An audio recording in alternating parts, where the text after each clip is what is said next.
नमस्कार दोस्तों। चलिए आज की कहानी शुरू करते हैं। हमारे घर के सामने वाले मकान में कम से कम 60-62 साल का एक बुजुर्ग व्यक्ति अपनी जवान बेटी के साथ किराए के मकान में रहता था। उसकी पत्नी की मृत्यु हो गई थी और उसका कोई बेटा भी नहीं था। अंकल जी की बेटी बहुत ही सुंदर थी। उसकी शादी की उम्र हो गई थी। जो कोई भी रिश्ता मांगने जाता, अंकल जी उसे घर से धक्के मारकर निकाल देते। वो अपनी बेटी के बारे में बहुत ही चौकन्ने थे। कभी कभी उसने घर के दरवाजे को खुला भी नहीं छोड़ा। मैं जब कभी भी उस लड़की को देखती तो मेरा दिल चाहता कि मैं उससे बातचीत शुरू करूं। एक दिन मैंने अपनी मम्मी से कहा, मम्मी, मुझे लगता है कि मुझे जाकर साथ वाली नीलम से मिलना पड़ेगा।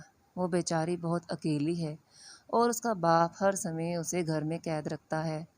मम्मी कहने लगी, बेटा, यह लोग बहुत ही अजीब से हैं। तुम खबरदार जो उनके घर गई। मोहल्ले से कई लोग उसकी बेटी का रिश्ता मांगने गए, मगर उसने धक्के देकर सबको निकाल दिया। देखो, उसके पीछे कोई ना कोई वजह तो जरूर होगी। मुझे तो दाल में कुछ काला लगता है। मम्मी की बात सुनकर मैं सोच में पड़ गई थी।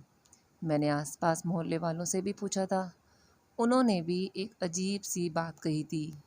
एक आंटी तो कहने लगी, मुझे लगता है कि ये बाप बेटी नहीं बल्कि कोई और बात है।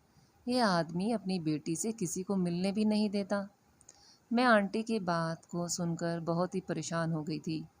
अगर ये आदमी अपनी बेटी से किसी को मिलने नहीं देता तो क्या पता उसके पीछे कोई गहरी कहानी, कोई गहरी राज ज़रूर छुपा होगा। मेरी बात सुनकर वह आंटी हवा में हाथ लहराते हुए बोली, अरे बिटिया, कोई वजह नहीं होगी। बस आजकल ज़माना ही ख़राब है। तुम भी उन लोगों से दूर रहो। अब मेरे दिमाग में शक पहले से ज़्यादा बढ़ चुका था। मैं किसी सूरत में भी उस मामले को यूं ही जाने नहीं देना चाहती थी। एक दिन जब मैं उस घर के दरवाजे के आगे से जाने लगी तो मुझे अंदर से रोने की आवाज़ आने लगी। रोने की आवाज़ सुनकर मैं दरवाजे के पास ही खड़ी हो गई। मैंने कान लगाकर सुनने की कोशिश की तो एक लड़की की रोने की आवाज़ थी। मैं घर के दरवाजे पर गई तो दरवाज़ा खुला था। सामने वही अंकल जी खड़े थे। उनके चेहरे पर तो गुस्सा था। क्या बात है लड़की? मैंने कहा, अंकल माफ़ कीजिएगा, लेकिन आपके घर से किसी के रोने की आवाज़ आ रही थी, इसलिए मैं परेशान हो गई। मुझे लगा शायद मुझे मदद करनी चाहिए। अरे किसकी मदद बेटा? मुझे तुम्हारी कोई मदद नहीं चाहिए। तुम हमारे घर के मामले से दूर रहो, अच्छा होगा। अंकल ने खरी खोटी सुनाकर दरवाज़ा मुंह पर बंद कर दिया। मैं तो हैरान परेशान सोचने लगी, कितना बदतमीज़ और खड़ूस बुढ़ा है। मैं घर जाकर यह बात अपनी माँ को ज़रूर बताऊंगी। तो मम्मी मुझ पर गुस्सा करने लगी और कहने लगी, मैं आज तुम्हारे पापा को यह बात बताऊंगी कि तुम बिना वजह किसी की हमदर्दी जताने के लिए पड़ोस में पहुंच गई थी। तुम उनकी क्या मदद कर सकती हो? मैं ये बातें सुनकर चुप हो गई, लेकिन मैंने सोच लिया कि मैं उस लड़की से दोस्ती करके ही रहूंगी जो उस घर में अपने बाप के साथ अकेली रहती है। क्या पता उसकी ज़िंदगी में कोई अच्छाई ला सकूं। एक दिन मैं अपनी सहेली के घर गई, जिसका घर उसी मोहल्ले में था। मैंने उससे कहा कि हम छत पर चलते हैं, क्योंकि उस बूढ़े का घर ममता के घर से साथ जुड़ा हुआ था। उस घर का आंगन उसके छत से नज़र आता था। मैं ये देखकर खुश हो गई कि ममता बोली कि उससे खुश होने वाली क्या बात है। मैंने कहा, अब मैं उस लड़की से दोस्ती कर सकूंगी जो उस घर के अंदर रहती है। मैंने अपनी दोस्त को भी सारी समस्याएं बता दी थी और उसे कहा कि मुझे लगता है उस घर में जो लड़की रहती है उसे हमारी मदद की ज़रूरत है। मेरी बात सुनकर ममता ने मेरे आगे हाथ जोड़े और बोली, जानती हो तुम किसके बारे में बात कर रही हो? उसके बात ने मुझे और ज़्यादा डरा दिया था। मैंने कहा, बस एक बूढ़ा बाप और उसकी बेटी तो रहती हैं यहाँ।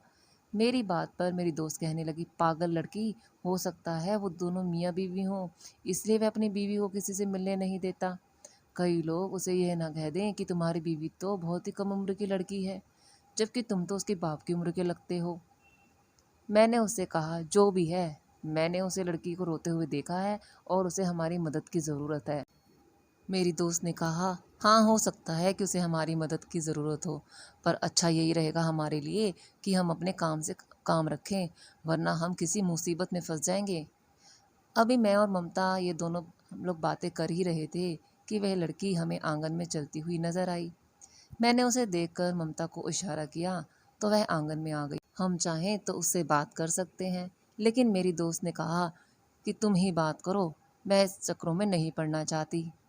मैं तो यहाँ से जा रही हूँ। खाम खा उस बूढ़े से अपनी बेइज्जती नहीं करवाने मुझे। अपनी दोस्त के जाने के बाद मैंने उस लड़की को इशारा किया। मुझे देखते ही वह अंदर को जाने लगी। मैंने उसे कहा कि मैं उससे दोस्ती करना चाहती हूँ। मेरी बात सुनकर उसके चेहरे पर एक दुख सी मुस्कुराहट भरी और सीढ़ियाँ चढ़ती हुई छत की तरफ आने लगी। मैंने उसके आते ही उससे राम राम की। फिर वह पूछने लगी कि तुम्हें मेरा ख्याल कैसे आया। मैंने कहा, मैं तुम्हें अक्सर देखती रहती हूँ। मुझे लगता है कि तुम दुखी रहती हो और मुझे तुम्हारा बहुत एहसास होता है। क्या तुम मुझसे दोस्ती करोगी? वह बोली कि मुझसे दोस्ती करके तुम क्या बर्बाद होना चाहती हो? उसकी इस बात से मुझे बहुत ही दुख हुआ। मैंने कहा, तुमसे दोस्ती करके कोई बर्बाद क्यों होने लगा भला? अगर तुम चाहो तो तुम मुझे हर तरह की बातें शेयर कर सकती हो।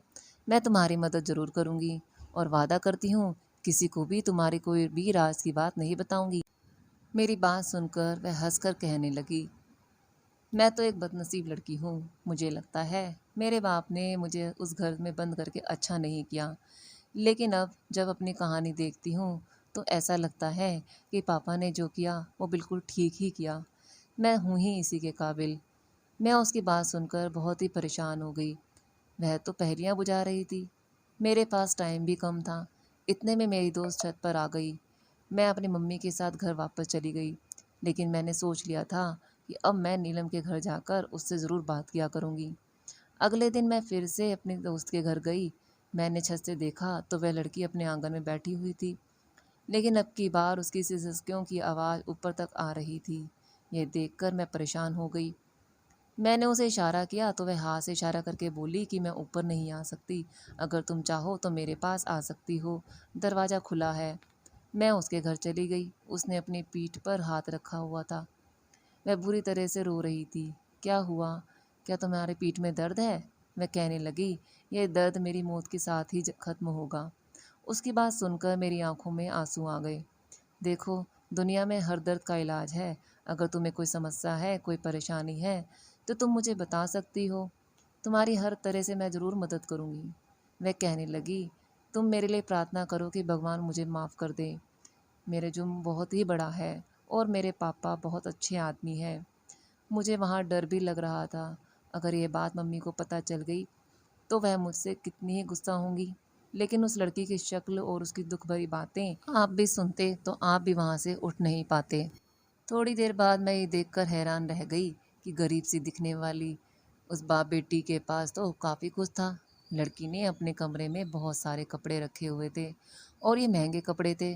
मैं कहने लगी, ये कपड़े मैं कभी नहीं पहनती।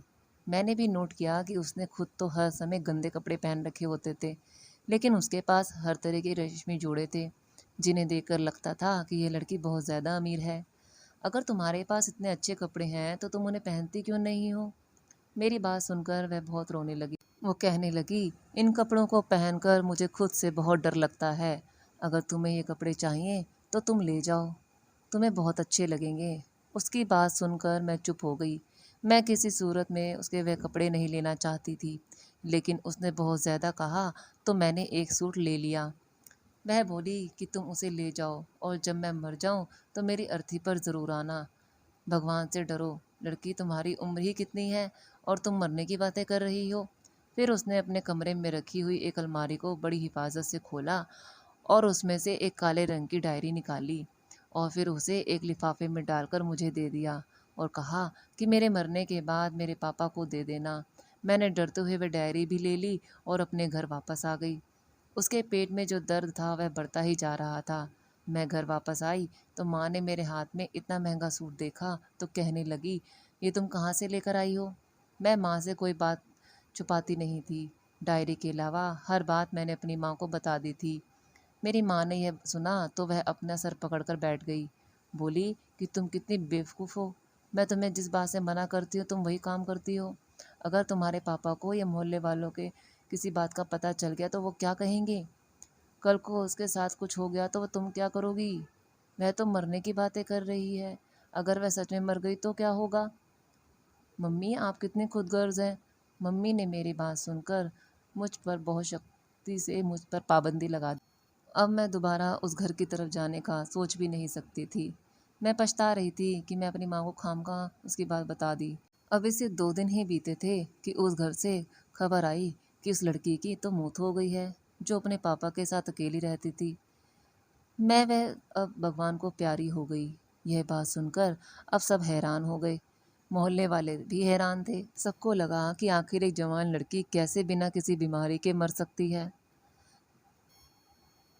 भी मोहल्ले वाले इकट्ठा होकर उस बूढ़े के व्यक्ति के घर चले गए।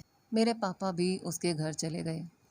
पापा ने उस बूढ़े आदमी से पूछा कि तुम अपनी बेटी का रिश्ता क्यों नहीं तय करते थे और उसके मरने की क्या वजह है। बूढ़ा व्यक्ति रोने लगा और रो रो कर उसका बुरा हाल हो गया था। वह बस यही कह रहा था कि उसकी बेटी खुद किसी से शादी नहीं करना चाहती थी और लोगों के बार बार रिश्ता लाने पर मुझे उन पर गुस्सा आ जाता था। उसकी मौत की वजह ये बुढ़ा नहीं था। वह बता रहा था अब सब लोग उसे ज़बरदस्ती भी नहीं करना चाहते थे। इसलिए पुलिस वालों को फ़ोन कर दिया गया और बताया गया कि यहाँ पर एक मौत हुई है। वह लगता है आत्महत्या है। यह सुनकर वह बूढ़ा व्यक्ति बहुत ज़्यादा तड़पने लगा और बोला कि मैं अपनी बेटी की लाश की बेइज्जती नहीं होने दूंगा। यह तो एक कुदरती मौत है, मैं उसके बारे में कुछ नहीं जानता। काफ़ी साल से वह परेशान थी। मुझे क्या पता कि उसकी परेशानी क्या थी। मैंने उसे बहुत बार पूछा, डॉक्टर के पास भी लेकर गया। मैं आपको रिपोर्ट दिखाने के लिए भी तैयार हूँ, लेकिन भगवान के लिए मेरी बेटी को थाने कचहरी वगैरह का हिस्सा मत बनाइए। पापा ने बूढ़े से कहा कि आपकी बेटी की लाश का पोस्टमार्टम होना चाहिए। उसकी जांच की जाएगी। उसकी मौत कैसे हुई। कोई भी ऐसा काम नहीं होगा जिससे आपकी बेटी की लाश की बेइज्जती होगी। अगर आपको लगता है आप बेकसूर हैं तो हो सकता है कोई और उसकी मौत की वजह बना हो, लेकिन बिना जांच पड़ताल किए अपनी बेटी को चिता पर लटाने का मतलब यह है कि आप उसे इंसाफ ही नहीं दिलाना चाहते हो। सभी मोहल्ले वालों की बात सुनकर बूढ़ा व्यक्ति हाथ जोड़ने लगा, लेकिन किसी ने भी उसकी बात पर यकीन नहीं किया, क्योंकि सबको कुछ न कुछ शक तो पहले से ही था। क्योंकि मौत में खुद उसका हाथ है। आखिरकार पोस्टमार्टम रिपोर्ट के लिए लाश को थाने में अस्पताल पहुंचाया गया। पोस्टमार्टम रिपोर्ट के बीच भगवान जाने क्या हुआ। जब बूढ़ा व्यक्ति घर आया तो वह बहुत तसल्ली में था और हैरान भी था। उसके आंसू अब रुक चुके थे, लेकिन किसी को यह नहीं पता था कि पोस्टमार्टम रिपोर्ट क्या आई है। पुलिस वालों ने बूढ़े व्यक्ति को बेकसूर कहकर उसे छोड़ दिया और मेरे पापा ने भी कहा कि बूढ़ा व्यक्ति बेकसूर है, उसने अपनी बेटी को नहीं मारा था। लेकिन हम अंदर की कहानी जानना चाहते थे कि आखिर उस लड़की के साथ ऐसा क्या हुआ था। मैंने ये सोचा कि बूढ़े से जाकर खुद पूछ लूं, लेकिन माँ ने मुझे सख्ती से मना कर रखा था, तो मैं ये बात अपने मुंह पर नहीं लाई। मगर कुछ दिन के बाद मैंने सोचा कि वह डायरी जो मैंने उस लड़की से ली थी, उसने मुझसे ये बात की थी, मरने के बाद यह डायरी मेरे पिता को दे देना। मैं बहुत ही हिम्मत करके वो डायरी लेकर उस लड़की के घर पहुंची, जहां उसका बूढ़ा पिता रहता था। लेकिन जब मैं वहां पहुंची तो वहां तो एक बहुत बड़ा ताला लगा हुआ था। जब मैंने आसपास के लोगों से पूछा कि ये मकान वाले बूढ़े व्यक्ति कहाँ गए हैं, तो उन्होंने कहा कि वो तो यहाँ से चले गए हैं अपना सारा सामान लेकर।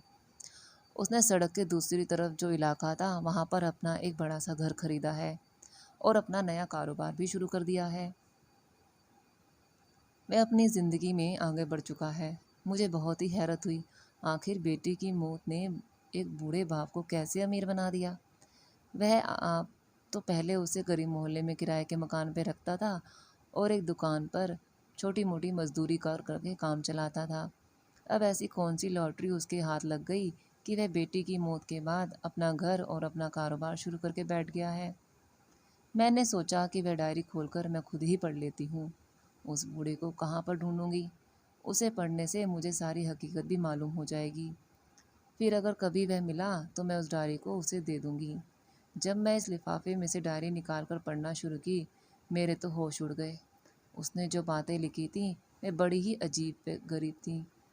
बूढ़े की बेटी ने आंसुओं से भरे हुए शब्दों में लिखा था, पापा मुझे माफ़ कर देना। मैंने जो भी किया उसमें गलती सिर्फ मेरी ही थी। उस पाप के बाद मैं आपके सामने सर उठाने के काबिल नहीं थी। आपकी परवरिश का कोई कसूर नहीं है। माँ के मरने के बाद आपने मुझे माँ की कोई कमी होने ही नहीं दी। मुझे एक लड़के रवि से प्यार हो गया था। अगर मैं उसकी बातों में ना आती और मैं इतना बड़ा कदम ना उठाती तो वह मुझे कभी भी अपने घर लेकर ना जाता। रवि एक बहुत ही अमीर बाप का बेटा था। मैं उसकी बड़ी सी गाड़ी और उसका बंगला देखकर पागल हो गई थी। मुझे लगा वह सच में मुझसे प्यार करता है और मुझसे शादी भी करेगा, मगर वह तो मुझे अपने मकसद के लिए इस्तेमाल कर रहा था। मैं रवि को किसी भगवान से कम नहीं मानती थी, मगर वह भगवान नहीं था, वह तो केवल भेड़िया था। मैं गरीब बाप की बेटी थी। मैंने जब उसके बड़े से घर में कदम रखा तो मुझे यही वादा किया गया था कि वह मुझे उस घर की बहू बनाएगा, मुझे उस घर की शहजादी बनाकर रखेगा। लेकिन वहाँ जाकर जब मुझे पता चला तो मेरी इज्जत लूटने के लिए मुझे लाया है। मैं अकेली लड़की कुछ नहीं कर पाई। मेरी चीख पुकार की आवाज़ किसी ने नहीं सुनी थी। अब मेरे पास कुछ नहीं बचा था। जब रवि अपने मकसद में कामयाब हो गया तो उसने मेरे सामने एक हीरे की चैन फेंक दी और कहा कि यह तुम्हारा गिफ्ट है। मैंने यही सुन रखा था कि हीरे निकलने से इंसान की मौत वाकई हो जाती है। मैं अब चाहती थी, मैं ज़िंदा नहीं रहना चाहती थी। इसलिए मैं वो हीरे के चैन को निगल गई। मुझे कुछ समझ नहीं आया कि वह चैन कैसे मेरे हलक से नीचे उतर गई, मगर मेरी मौत वाकई नहीं हुई। रवि ने मुझे थोड़ी देर उस कमरे में रखा और फिर मुझे घर छोड़ दिया। वह पल मेरे आत्मा पर हमेशा के लिए बोझ बन गया था। मैं खुद को कभी माफ़ नहीं कर सकूंगी। मैं पापा से छुपकर रवि से मिलती थी और अब मैं मर जाना चाहती थी। मेरे पेट में बहुत दर्द रहता था। मैंने आज तक किसी डॉक्टर को यह हकीकत नहीं बताई थी। मेरे पेट से निकलने वाला खजाना मेरे बाप को की जो गरीबी को है मिटा सकता है। मैं जीते जी तो आपकी हकीकत बताकर आपको इज्जत तार तार नहीं करना चाहती थी। मुझ में इतनी हिम्मत भी नहीं थी। मेरे प्यारे पापा, अब तो मैं मर गई हूँ। भगवान के लिए मुझे माफ़ कर देना। डायरी पढ़कर मुझे उस लड़की के दुख और गम का अंदाज़ा हो चुका था। बाप बेटी की इज्जत पर आँच आने के लिए पूरी दुनिया से लड़ता रहा और वह बेटी अपने बाप की इज्जत चंद पलों के लिए और चंद मीठी बातों के आगे गवा दे तो उससे बदकिस्मत भला कौन होगा। हे भगवान के लिए, जो लड़कियां मेरी ये कहानी सुन रही हैं, कम से कम वो उनसे सबक ही ले लें। माँ बाप ने बचपन से बच्चों को पाला होता है, बेटियों को पाला होता है लाड से, प्यार से। वो बड़े होने के बाद क्यों आखिर एक किसी अनजान व्यक्ति की बातों में आकर अपना सब कुछ गवा देती हैं। कुछ भी करने से पहले थोड़ा सोच लें। कृपा अपने माता पिता की इज़्ज़त का हमेशा ख्याल रखें। तो अगर आपको ये कहानी थोड़ी भी अच्छी लगी हो तो कृपया ज़रूर शेयर करें और लाइक करें। मुझे आपके कमेंट्स का भी इंतज़ार रहता है।